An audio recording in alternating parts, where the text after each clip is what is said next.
Good evening and God bless all you kind, wonderful people. And another second in a row, shout out and special thanks to another dear and wonderful friend of many, many years, Lee Howell Alexander, who lives on Brush Hill Road, the same road she grew up on, as did I in Inglewood, East Nashville.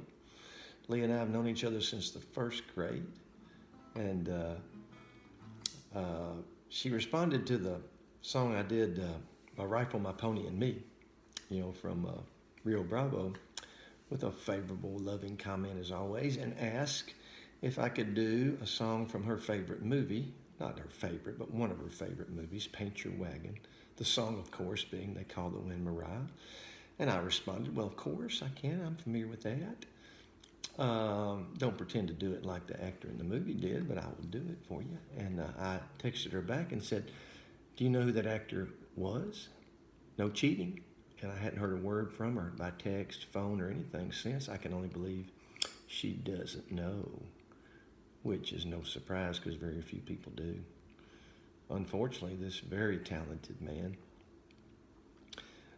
never had large name recognition or star power, despite his talent.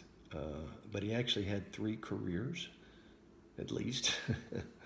He began as a classically trained opera singer, performed in opera for many years, which led to a stage, Broadway, and stage career, almost always in musicals because of this fantastic baritone voice he had.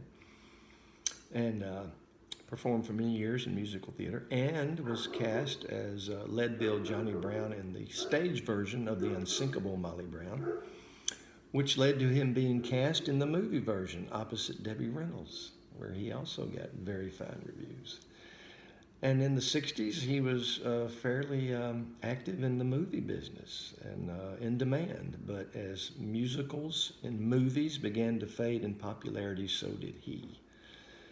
And his star power, whatever there was in the beginning, faded along with the demise of musicals, and his castability, I call it, was just not there. So he returned to the stage during the 70s and 80s, performed on Broadway and all over the country. And, excuse me, Man of La Mancha, you name it, won't go into all of them.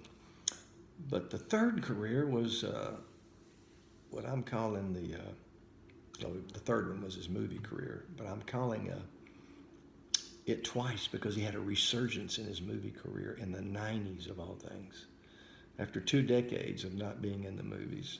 In 1996, the Coen brothers cast him as Wade Gustafson in the movie Fargo, the father-in-law opposite William H. Macy's character. William H. Macy character's father-in-law. And you remember that, I know. He insisted taking the ransom money himself instead of entrusting it to William H. Macy's character. And of course, he got killed in the process. That led to other movie roles, including 1998 being cast by Steven Spielberg as General George Marshall in, excuse me, folks, I hope I can sing this song, Saving Private Ryan. Do you remember that touching, just powerful scene where him as General George Marshall's in his office and responding to his subordinate officers who were all against this crazy idea of going to try to find this one soldier in the European theater. And he takes out a letter Abraham Lincoln wrote to a grieving mother who had lost, I believe, all 5 of her sons in a single Civil War battle. Regardless, he reads this letter and then he puts the letter down and recites the rest of it by heart and utters a great sentence from that letter, and I can't remember it exactly, but it's along the lines of nothing can assuage your grief, so on. But and then he turns to his subordinate officers and in no uncertain terms says, get over there and get him the H out of there. It was great. The actor, Harve Presnell. Some of y'all will recognize that name. Many of you won't. But that is the man. So I'm going to do the song, try to do it decently, not anywhere near as good as Harve Presnell did it, or as another group.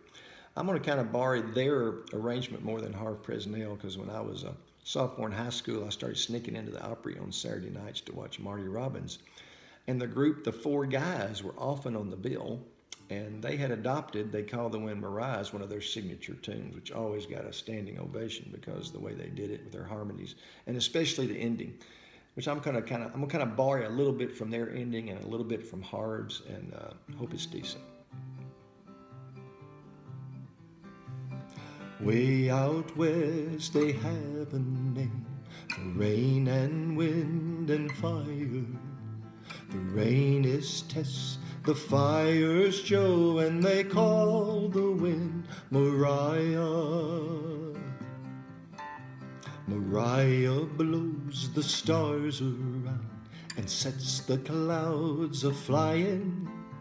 Mariah makes the mountains sound like folks were up there dying. Mariah, Mariah, they call the wind Mariah. Before I knew Mariah's name, I heard her wail and whining.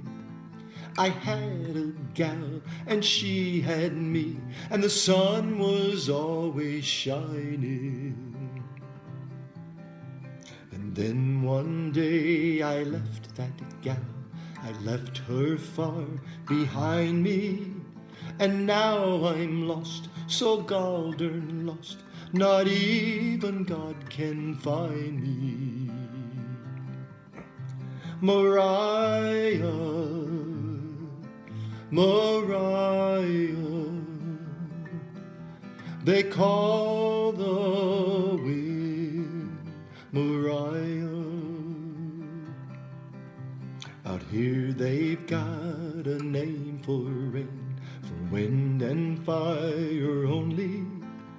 But when you're lost and all alone, there ain't no word for lonely. Well, I'm a lost and lonely man without a star to guide me.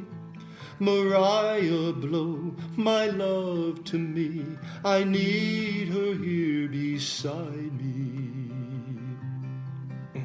Mariah, Mariah, they call the wind Mariah. Mariah,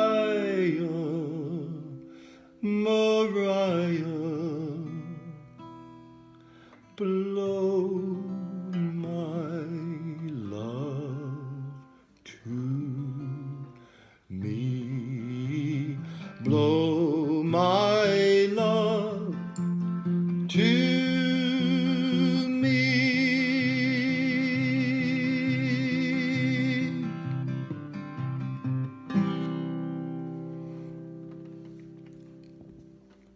Close, I hope.